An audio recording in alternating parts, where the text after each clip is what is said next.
선임 부목사로 있어서 가지고 교회를 지키고 있었습니다. 담임 목사님 하시던 것처럼 예배도 인도하고 신방은 당연히 하고 이렇게 저렇게 하면서 교회를 지키고 있었는데 그때 오후 예배 전이었는데요. 한 아이가 없어졌어요. 4살 된 아이였는데 그 아이가 없어져가지고 부모님들이 이제 난리가 난 거예요. 우리 교회는 하얏트 호텔 근처에 있었는데 거기 주변으로 찾기 시작했어요. 그러니까 없는 거예요. 그래갖고 교인들이 나서서 막 찾기 시작하고 이제 그 교회도 우리 교회처럼 2시 반이 오후 예배였어요. 2시 반에 그런 예배인도 한 데서 예배당으로 아이를 찾다가 들어가고 또 교인들은 다 아이를 찾으러 나가셨고 예배를 드리는 분은 몇 분 안 계셨었어요. 예배를 드리면서도 막 불안한 거예요. 이 아이가 서울 한복판에서 없어지면은 어디로 갈지 모르잖아요. 그래서 너무 불안해가지고 예배를 인도하면서도 아무리 기다려도 혹시나 연락이 올까. 또 설교가 시작됐어요. 설교를 하면서도 혹시나 연락이 올까. 설교 중간쯤 되었는데 집사님이 문을 열고 사찰 집사님이 들어오시더라고요. 그래서 제가 손을 들어서 표시를 한번 해봤어요. 그랬더니 사찰 집사님이 이렇게 표시를 하더라고요. 그 순간에 갑자기 설교를 하던 저에게 성령께서 임하신 것도 아닌데 힘이 막 솟구치면서 굉장히 흥분돼가지고 차분하게 전해야 될 말씀이었는데 흥분해가지고 그냥 막 말씀을 설교를 전하게 되더라고요. 그때 참 놀랐어요. 얼마나 그러면서 기쁜 소식이었는지 그 아이를 찾았다는 그 손가락 표시 하나가 저에게 얼마나 큰 기쁨을 주었는지 모릅니다. 그 아이를 찾고 나서 오후가 끝난 다음에 제가 물어봤습니다. 도대체 아무개를 어디서 찾은 겁니까? 그랬더니 이 아이가 남산 하얏트 호텔 거기서부터 걷기 시작해가지고 이태원 시내로 내려가서 횡단보도를 건너고 또 걸어나가기 시작해서 또 횡단보도를 건너고 쭉 내려가면은 그 반포대교 건너가기 전에 캐피탈 호텔이라고 있거든요. 캐피탈 호텔 혹시나 저기 있을까 해가지고 집사님하고 그 호텔 안에 들어가 봤더니 로비에서 제일 좋은 의자에 앉아있네요. 참 멀리도 왔다. 그래서 그 아이가 있길래 데리고 이제 왔는데 그게 어떻게 거기까지 갔을까? 뭐 모르죠. 뭐 그 아이가 4살 정도밖에 안 되나. 지금쯤 그 애가 한 30 정도나 31 정도 그렇게 되지 않았을까 생각하는데요. 와, 그때 생각하면은 얼마나 놀랐는지. 그리고 찾았다는 이야기를 듣는 순간에 얼마나 마음이 놓였는지. 굉장히 이 말씀을 준비하면서 그 애가 먼저 떠오르더라고요. 오랫동안 잊고 지냈었는데 그 아이가 찾았다는 요 표시가 떠오르면서 사람이 살아가면서 이 기쁜 소식을 듣는 일이 참 많아야겠다 하는 생각을 해봅니다. 오늘 천사들이 이 제자들에게 오늘 목자들에게 나타납니다. 밤에 자기 양떼를 지키고 있는 목자들에게 나타나서 큰 기쁨의 좋은 소식을 전하려고 한다 하면서 나타납니다.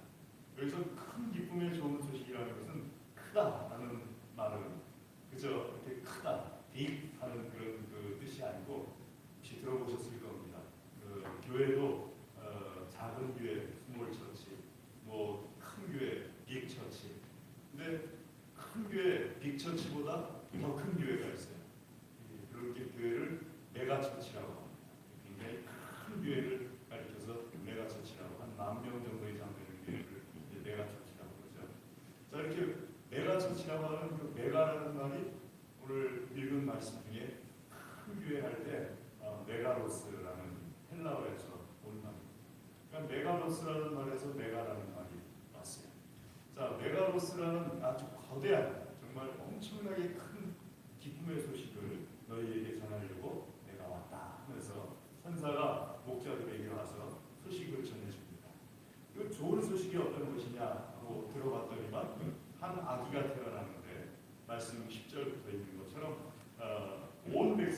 미칠 큰 기쁨의 좋은 소식을 너희에게 전하노라. 11절에 다윗의 동네에 너희를 위하여 구주가 나셨으니 곧 그리스도 주시니라. 가서 그 구주가 나는 곳을 가서 강보에 쌓여서 구유에 누워있는 아기를 보게 될 것인데 이것이 너희에게 표적 증거가 될 것이다 하면서 천사들이 이 목자들에게 소식을 전합니다. 왜 목자들이냐 하게 되면 소식을 전할 사람들을 찾는데 밤에 한밤중에 깨어있는 사람들이 목자들밖에 없었어요. 이때는 뭐 전등불이 있는 것도 아니고 뭐 저녁 6시, 7시, 8시 되면 깜깜해지지 않습니까? 그러니까 어두워지면 그냥 자던 시대잖아요. 깜깜할 때 깨어있는 사람들이라고는 목자들하고 도둑들밖에 없는 거죠. 목자들에게 와가지고 목자들에게 소식을 전해줍니다. 자, 그 소식을 듣고 목자들이 가서 보라 하고 한 천사들의 명령대로 갑니다. 가서 봤더니만 정말 그 강보에 쌓인 어린아이가 구유에 누워있는 것을 보고서 아, 이게 증거구나 하고 요셉과 마리아에게 천사가 나타났던 일과 그 다음에 천사들이 그것을 전해줬던 일을 그대로 전하게 됩니다. 자, 마리아는 목자들이 전해준 소식을 듣고서 그것을 마음에 새깁니다. 그리고 마음에 새길 뿐만 아니라 이후의 행적을 보게 되면 요셉과 마리아가 그것을 지켜나가는 것을 보게 됩니다. 자, 큰 기쁨의 좋은 소식이 아기 예수라는 것을 우리에게 천사들이 알려주는데요. 우리에게도 큰 기쁨의 좋은 소식인 줄로 믿습니다. 자, 큰 기쁨의 좋은 소식이 아기 예수인 혈과 육신 아기 예수께서 우리에게 오신 것이 큰 기쁨의 좋은 소식이라면은 왜 예수께서 우리에게 오신 것이 큰 기쁨의 좋은 소식일까? 히브리서 2장 8절, 9절 그리고 14절, 18절 말씀을 비교해 보면서 하나님의 말씀을 살펴본다면요. 히브리서에서는 왜 예수님께서 큰 기쁨의 좋은 소식인지를 설명을 해주고 계시는데 첫 번째로 설명하시는 것이 혈과 육을 입으심으로 인하여서 우리가 느끼는 모든 것을 공감하시기 때문에 큰 기쁨의 좋은 소식이다 하는 것을 말씀해 주십니다. 자, 사람이 살아가면서 공감한다는 것이 얼마나 중요합니까? 내가 겪은 것에 대해서, 내가 아파하는 것에 대해서 똑같이 아파하고 똑같이 힘들어하는 그런 것을 얼마나 우리가 중요하게 여깁니까? 어느 날 제가 제 후배 목사님이 한동안 안 보여요. 1년 가까이 안 보이길래 회의 때도 잘 안 보이고 또 행사가 있을 때도 잘 안 보이고 그래서 전화를 했어요. 목사님, 아무개 목사님, 요즘 통 안 보이는데 왜 안 보이시는 겁니까? 하고 전화를 했어요. 그랬더니 그 후배 목사님이 말하기를 이렇게 표현하더라고요. 한마디로 목사님, 저 요즘 계산하면서 다닙니다. 그러더라고요. 뭘 계산하면서 다닙니까? 제가 밖에 나가면은 이 가스비가 드는데 차가 가스차니까 가스비가 드는데 이 가스비가 드는 것하고 가서 얻는 것하고 비교를 해봐가지고 가스비가 드는 게 더 아까우면은 안 나가고 가서 얻는 게 더 많으면은 나갑니다 그러더라고요. 근데 목사님들 장로님들이 노예에서 회의를 하시면은 보통 한 2만 원씩 주세요. 차비 10,000원, 점심값 10,000원 해가지고 2만 원씩 주세요. 2만 원을 받게 되는데 그 목사님 계산에 의하면은 내가 2만 원을 받으려고 노예 가서 회의를 참석하게 돼서 그 회의 참석해서 내가 자동차 가스비가 더 많이 들 것 같으면은 회의에 참석 안 하고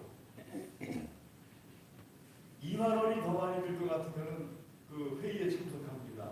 그런데 제가 만약에 부장이 됐을 때는 뭐 어쩔 수 없이 참석해야 되지만 일반 부원이나 할 때는 굳이 뭐 2만 원 받으려고 노예 참석해서 회의 가서 몇 시간 하고 그리고 돌아오지는 않습니다 하고 얘기를 하더라고요. 그래서 제가 딱 듣는 순간에 아, 그랬군요. 그러면서 이렇게 이 가슴이 울컥해지더라고요. 그리고 이 두 광대뼈가 불긋불긋해지고 눈언저리가 막 이렇게 뭐랄까 이렇게 충혈되기 시작하고 그러더라고요. 왜냐하면은 그렇게 말하는 이유를 저도 알아요. 그 목사님이 웃으면서 얘기했지만 저도 그 목사님하고 비슷한 것을 처음 교회에 부임했을 때 겪어봤어요. 교회차를 새로 구입을 하는데, 교회차 새로 구입하는데 지금은 모르겠습니다만 예전에는 옵션으로 유리창문을 버튼을 눌러서 내리는 건가 이렇게 돌려서 내리는 건가를 선택하는 게 있었어요. 당연히 돌려서 내리는 걸 선택했어요. 10몇만 원 차이가 나니까. 그 다음에 에어컨을 달 것인가 달지 말 것인가 또 선택을 해야 돼요. 그럼 에어컨 안 다는 거 선택했어요. 그것도 역시 마찬가지로 돈이 들어가니까. 그리고 더 중요한 거가 하나 있었는데요. 핸들이 파워 핸들이냐 그냥 핸들이냐가 있었어요. 파워 핸들은 씩씩하고 여자분들이 돌려도 잘 돌아가는데, 그냥 핸들은 있는 힘껏 돌려야지 이게 돌아가요. 근데 제가 그냥 핸들을 선택했어요. 뒤에 몇 년 뒤에 오신 후임 목사님이 저한테 와서 원망을 하더라고요. 왜 교회차 핸들을 파워 핸들로 안 하고 그냥 핸들로 해가지고 내가 이거 돌릴 때마다 담이 걸린다고 그러면서 얘기를 하시더라고요. 그래서 제가 그분께 말씀드렸어요. 오죽하면 그랬겠냐. 오죽하면은 돌리는 유리창을 선택하고, 오죽하면은 에어컨 안 달고, 오죽하면은 핸들도 파워 핸들이 아니고 그냥 이렇게 그 핸들을 선택했겠냐고. 그러면서 이렇게 그런 것들 저도 그때 계산을 했었어요. 왜냐하면 저하고 관계된 것이 아니라 나갔다 들어왔을 때 기름값이 노예 회의하러 갔다 오는 거하고, 그때도 2만 원이었었거든요. 지금도 2만 원인데 그러고 보니까 꽤 오랫동안 2만 원이에요. 그걸 계산을 하면서 다닐 수밖에 없었던 저의 또 우리 교회에 처지가 있었어요. 그러니까 이게 딱 와닿더라고요. 그래서 제가 그 목사님에게 그 말을 딱 듣는 순간에 나도 그거 알아 하면서 얘기를 해줬더니만, 겪었던 얘기를 해줬더니만 갑자기 친해졌어요. 똑같은 걸 겪고서 똑같은 아픔을 이렇게 겪어나갔다는 것 때문에 갑자기 친해지더라고요.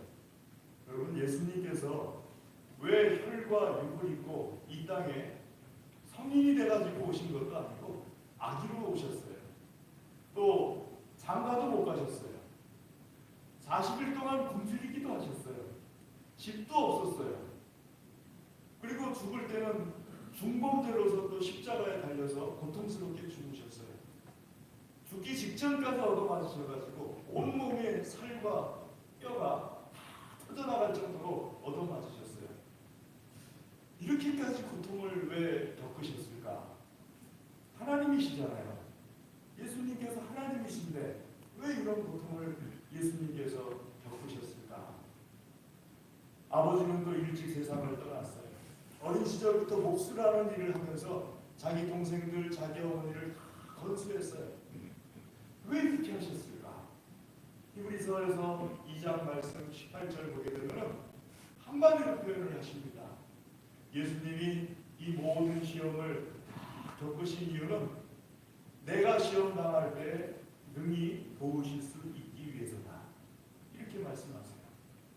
그냥 도와주는 것이 아니라 능히 도와주시고, 나와 한 마음, 내가 느끼는 것을 똑같이 느끼면서 그렇게 도와주시려고 예수님께서 혈과 피를 가지고 이 땅에 오셨다 하고 히브리서를 통해서 하나님께서 말씀하십니다. 사랑하는 교회 여러분, 예수님이 왜 큰 기쁨의 좋은 소식이냐 하면, 첫 번째로 예수님께서 혈과 육을 가지고 이 땅에 오셔가지고 깐난아기로부터 쭉 성장하시면서 내가 겪는 것을 다 겪고 나시고, 아니 오히려 내가 겪는 것보다 더 큰 것을 겪으시면서 내가 아파할 때, 내가 힘들어할 때 나를 능히 도와줄 수 있기 위해서 그 모든 것을 겪으시면서 이 땅에 오셨기 때문에 큰 기쁨의 좋은 소식이다 하고 첫 번째로 하나님께서 우리에게 말씀하십니다. 두 번째는요, 예수님께서 왜 큰 기쁨의 좋은 소식이냐 하면 혈과 육을 가지고서 죽으셨어요. 여러분, 혈과 육이 있기 때문에 내 마음대로 되지 않는 게 참 많아요. 제 동료 목사님들 중에 그 친구들은 신학교 1학년 들어올 때부터 이제 운동권으로 활동을 하기 시작했어요.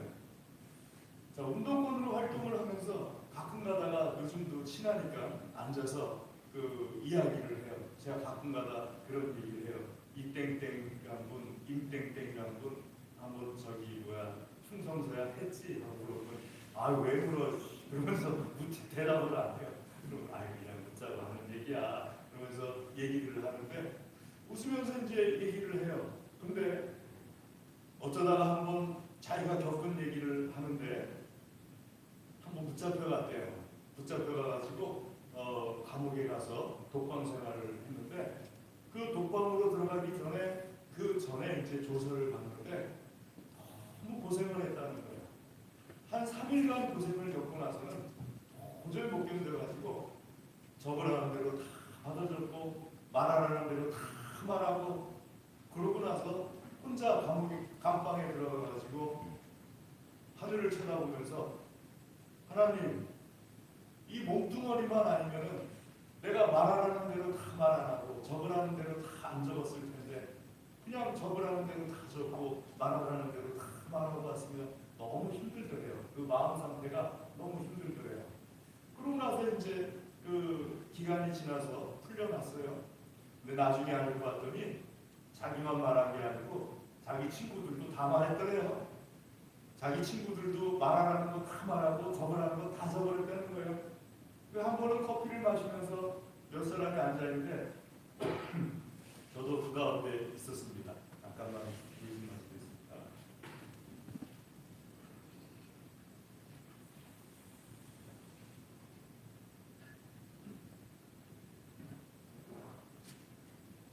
근데 이 둘이 막 서로 장난삼아 싸우는 거예요. 야, 이 자식아, 너 그때 네가 나 불었지? 그랬더니 그 사람이 그 목사님이 또 야, 이 자식아, 너도 나 불었잖아, 이 자식아. 그러면서 둘이서 막 얘기를 하는데 제가 그 안에 못 끼어들겠더라고요. 왜 못 끼어드냐 하면은 나는 안 겪어봤어요. 그러니까 나는 안 겪어봤으니까 그 목사님들이 서로 그렇게 장난치는데 평소에는 다 같이 친한 것 같았는데 정작 그 얘기가 딱 나오니까 저는 그 안에 못 들어가더라고요. 그리고 자기들끼리 그 얘기를 하더라고요. 그래서 제가 생각을 해봤어요. 여기까지구나 하는 생각을 해봤어요. 그러니까 나는 여기까지고 요 선을 넘어가게 되면은 이 친구들이 따르구나 하는, 따로 그렇게 엮어진 게 있구나 하는 생각을 해봤습니다. 여러분, 사람이 혈과 육이 있어가지고 내가 지키고 싶어도 못 지킬 때가 있고요. 내가 하고 싶어도 못할 때가 있습니다. 근데 이 세상에는 사람의 혈과 육뿐만 아니라 마귀도 있습니다. 사탄도 있어요. 사탄은 사람이 가지고 있는 혈과 육을 이용해서 유혹하고 가지고 있는 혈과 육을 이용해서 박해도 합니다. 내가 혈과 육이 없었으면 박해받아도 안 넘어가요. 유혹받아도 안 넘어가요. 그런데 혈과 육이 있다 보니까는 사탄이 유혹할 때 넘어가게 되고요. 사탄이 박해할 때 넘어가게 됩니다. 예수님이 왜 혈과 육을 가지고 오셨느냐? 그 사탄을 멸하시기 위해서다 하고 히브리서 2장 14절 전후에서 말씀하십니다. 내가 모르는 사이에 나를 넘어뜨리려고 하고 신앙에서 떠나게 하려고 하는 그 더러운 사탄을 넘어뜨리기 위해서 예수님께서 혈과 육을 가지고서 우리에게 오셨다. 그래서 그것이 큰 기쁨의 좋은 소식이다 하고 말씀하십니다. 나는 사탄을 이길 수가 없어요. 죽었다 깨어나도 못 이깁니다. 욕과 같은 분도 사탄을 이길 수가 없었어요. 그런데 나와 함께 하시는 예수 그리스도께서 이기게 하실 뿐만 아니라 멸하시기까지 하시는 그 큰 기쁨의 좋은 소식으로서 우리에게 오신 겁니다. 아멘. 세 번째로는요, 예수님께서 대해서 말씀하시기를 갈라디아서 2장 16절에 이렇게 말씀하십니다.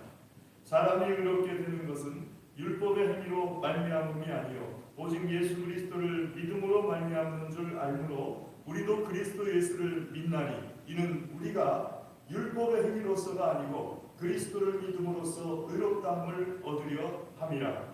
율법의 행위로서는 의롭다함을 얻을 육체가 없느니라. 율법의 행위로서는 천국에 갈 수 있는 사람이 없습니다. 에베소서 2장 8절에 이렇게 말씀하십니다.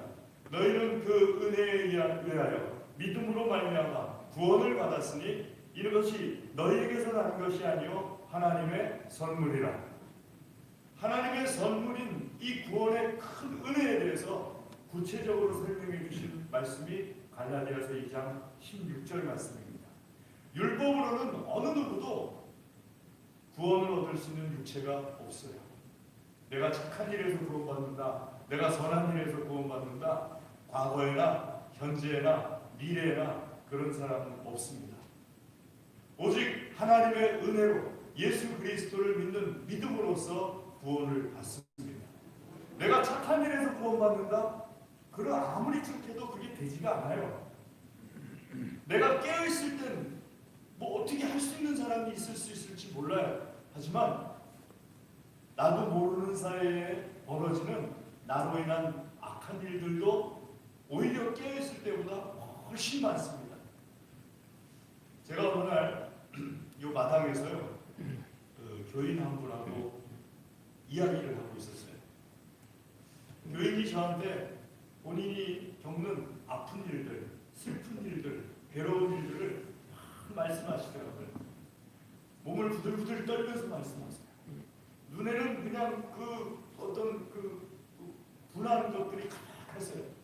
제가 그 분을 쳐다보면서 계속해서 아 그러셨군요. 저도 기도하겠습니다 하면서 계속 그 말을 듣고 있었어요. 근데 그분을 이렇게 쳐다보면서 말을 듣고 있었는데 누군가 이렇게 지나가는 것이 보여요. 내가 이 분을 쳐다보고 있어도 이렇게 지나가면 느껴지잖아요. 그러니까 이렇게 지나가시는데 이분한테 인사를 할 수가 없었어요. 왜냐하면 이분의 눈을 원래 말하고 있던 분의 눈을 제가 눈길을 껴가지고 이분을 쳐다보게 되면 말하는 분에 대한 큰 신뢰일 것 같다는 그런 그만큼 이분이 절박했어요. 그러니까 지나가는 걸 알면서도 제가 그분이 지나가는데도 불구하고 이분만 쳐다봤어요. 얘기를 계속 들으면서 느낌이 좀 이상하더라고요. 그래서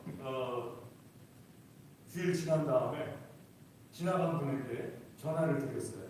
제가 주일날 옆에 지나가는 거 알면서도 너무 중요한 얘기를 듣고 있어가지고 인사를 못했습니다. 그랬더니 목사님 그러잖아도 참 서운했습니다. 그러시더라고요. 어떻게 내가 지나가는데 쳐다보지도 않고 그분만 바라보고 계시는지 너무 서운했습니다. 제가 생각했어요. 야, 여기서 지나갔으니까 봤으니까 전화라도 했지 요쯤 지나갔으면 보이지도 않았을 텐데. 그리고 대부분의 교인들은 목사를 보게 되면 인사를 하시잖아요. 틀림없이 인사하면서 지나갔을 텐데 내가 쳐다보지도 않았을 텐데 그러면은 누가 상처받았는지 누가 마음 아픈지 난 알지도 못하겠구나. 여러분 자신 있으세요? 내가 모르는 사이에 다른 사람 상처 주지 않았다고 자신할 수 있으세요? 내가 모르는 사이에 나로 인해서 다른 사람 마음 아프게 하지 않았다고 자신할 수 있냐고요. 어떻게 천국 가시겠다고요? 착한 일 해가지고. 나 모르는 사이에 다른 사람 마음 아프게 했어도 틀림없이 상처 준 것인데 선한 일에서 천국 가겠다고요? 그런 일은 있을 수 없어요. 작년에 어떤 운전자가 칼치기를 했어요. 운전을 안 하시는 분들은 칼치기가 뭔 말인지 모르시죠? 이게 줄을 길게 들어서 있으니까 뒤에 가서 줄 서기 싫으니까 앞으로 쭉 가가지고 순간적으로 샥 껴드는 걸 칼치기라고 해요. 걸리면 그 범칙금 되는 거죠. 샥 칼치기를 했어요.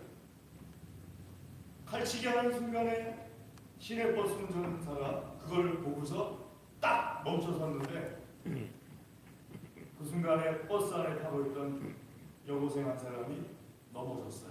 갑자기 서보니까 넘어지면서 돈통이 있잖아요. 거기에 목을 부딪혔어요. 전신마비가 됐습니다. 1년이 지났는데도 꼼짝도 못해요. 여러분들 그 브레이크 밟을 때 뒤에서 누가 넘어지지 않았을까요? 갑자기 신호도 안 오고 껴들 때 누군가 크게 정신마비 되지 않았을까요? 사람은 내가 깨어있을 때만 가지고 선한 일을 한다고 말할 수 없거든요. 내가 모르는 악한 일들이 내가 깨어있을 때보다 훨씬 많거든요. 왜냐하면 사람의 얼굴에 볼 수 있는 것은 한 면밖에 없잖아요. 세 군데 세 방향은 볼 수 없는 거잖아요. 적어도 세 배는 내가 나도 모르는 사이에 다른 사람을 아프게 하고 있다는 거예요. 그러니까 선한 일 갖고 천국 간다는 건 불가능해요. 착한 일에서 천국 간다는 건 불가능해요. 하나님께서 말씀하신 것이 왜 예수께서 큰 구원의 기쁜 소식이냐? 사람이 행위로서는 도저히 할 수 없는 천국 가는 일을 하나님께서 은혜를 베풀어 주셔가지고 예수님 믿는 믿음으로써 의를 얻게 하시려고 예수 그리스도께서 혈과 피를 입으시고 이 땅에 오셨다. 그래서 예수님이 큰 구원의 기쁜 소식이다 말씀하시는 겁니다. 사랑하는 교회 여러분, 예수님께서 큰 구원의 기쁜 소식이고 이 소식을 전해 들은 마리아는 마음에 새겼다고 했어요. 그걸 마음에 새기고 그리고 그걸 지켜나가기 시작했어요. 히브리서 2장 1절 말씀에 보게 되면은 이 설명을 하시면서 하나님께서 말씀하시는 것이 그러므로 흘러 떠내려가지 않도록 주의하라. 이 큰 기쁨의 소식, 구원의 큰 소식이신 예수 그리스도에 대해서 흔들리지 아니하도록 흘러 떠내려가지 아니하도록 조심하라. 마음에 새기라.